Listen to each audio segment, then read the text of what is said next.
So let's dive into the daily practices to nourish your soul. Those help you reduce stress, stay centered, find more clarity in your feelings, thoughts, and inspiration, but also support you in cultivating healthier relationship, improve your immune functions, and growing the seed that give you long-term happiness. Regardless of where you are in your healing journey, those practices are your essential tools for a healthy, happy, and balanced life. If you didn't check the introduction of those 5 practices to nourish your soul yet, please watch this video and then come back. There are some key information there that allow you to get the best from this video and then actually enjoy the full benefits of those practices. Okay, so I give you 2 formal practices and 3 informal ones. Formal practices are the one that need you to stop, sit on your mat, on your couch, on the chair,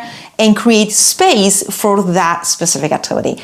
Informal practices are available no matter what you are doing. They are about where you choose to lead your attention and how you do something. Both help to create new pathway in your brain and new responses in your body. This is how we change inner cellular movement, frequency, and then chemicals, and then beliefs, and then physiology. So let's start with the formal practices. Meditation as mindful practice. Don't be intimidated by this word meditation. It's nothing esoteric, far away from our culture, or something just for a specific kind of a person. Many meditation, of course, have a kind of a mystical approach and focus, but others are meant to get to know your somatic body better, which is directly connected with your nervous system, which is the primary place where every experience takes place, and the primary place where we can transform those experiences and widen them. Those last one, the somatic meditation, we can call them that way, are the practices you can find in my channel. I have an entire section dedicated to formal meditation that actually I prefer to call practices to prepare yourself for a revolution. Those kind of practices let you attune with the whisper of your soul, like having an intimate conversation with the core of your being.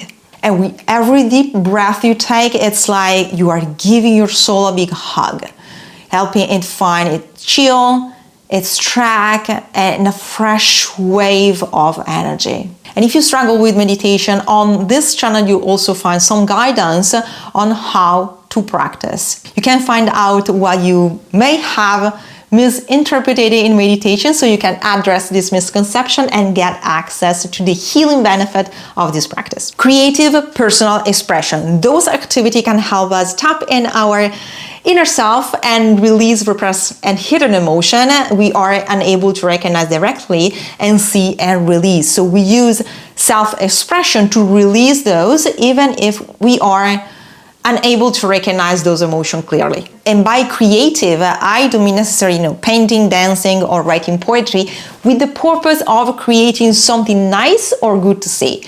This is not the point. The point is that you are free to be you with no judgment or expectation. You are free to experiment and unleash your voice without worrying about criticism. It's pure, unfiltered, and liberating self-expression. How we choose to express our voice is the vehicle, which could be, for example, just to mention some example, words, body movement, sounds, paint, or any other tool that is more familiar to you to bring what you hold inside outside of yourself. What I suggest is to not focus on this tool, on this vehicle, but rather shift your attention and dedication to bring what you have inside into the material plane outside. For example, many of us think that they are not good with crayons. But did you ever use crayons to express the genuine feeling you hold? It has nothing to do with being good with crayons. But don't think it's an easy path. As you approach to this practice, to this experience, you may be like frozen. You don't know how to express yourself, while self-judgment thoughts are already coming into your mind. But you are not alone. That's totally normal. This is not a sign that you are not meant to express yourself in any way. Experiencing this resistance is you looking for a new way to approach thoughts and feeling. And this moment is actually the moment to learn the first lesson. Embrace self-compassion, self-love. One of the most challenging, lesson ever.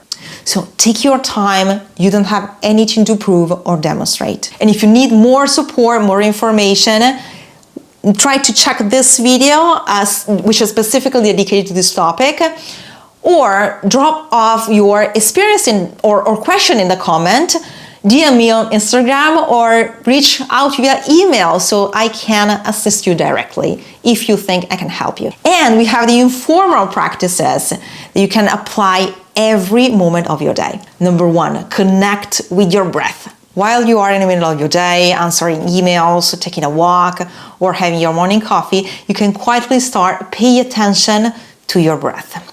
No need to stop what you are doing, just let your awareness drift to your sensation of your breath that come in and out. If you're walking, for example, notice the rhythm of your step and how your breath syncs with them.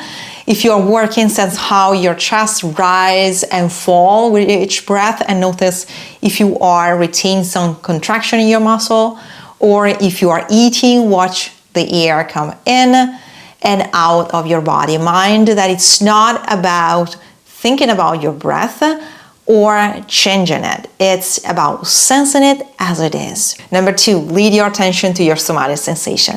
You can combine this practice with the previous one. You can start watching your breath, and then after a few seconds, notice all the somatic sensation that come in.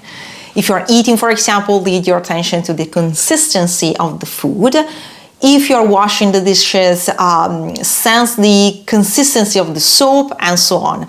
Allow every somatic sensation to be acknowledged, whatever you are doing, wherever you are. Practice gratitude. Lead the torch of your consciousness to the things that you are grateful for each day. Practice gratitude may be maintaining a gratitude journal, or just engaging an open and honest inner reflection within yourself, noticing all the good things that are accessible to you. And even here, the practice is not about pushing your feeling in any way or covering uncomfortable emotions. If at the end of the day you realize you find no reason to be grateful for your last 24 hours, that's totally fine. Usually when that happens, we are overcharged or undercharged. But anyway, accept that feeling as they are and ask yourself if it will be beneficial, not in order to change your emotion, but rather to respond to an inner subtle request that maybe you're holding. Ask yourself if it will be beneficial to facilitate the flow of your emotion by expressing them. Give voice to yourself by using colors, words, sound, your body, or any other tool that you feel that resonate with you, that you can use to express the vibe, the frequency that you are holding. It's like acknowledging your breath as a somatic sensation. You are acknowledging your feeling here, but the principle is the same. The more you integrate those mindful moments into your daily routine, the more they become your second nature. Help you stay centered, no matter how busy your day is. Remember, their soul nourishing activity can vary from person to person. It's essential to explore different practices and find what resonates with you the most. And it's the key to bring you joy, peace, and a sense of genuine self-listening and inner fulfillment each day. So thank you so much for being with me again, and see you next week.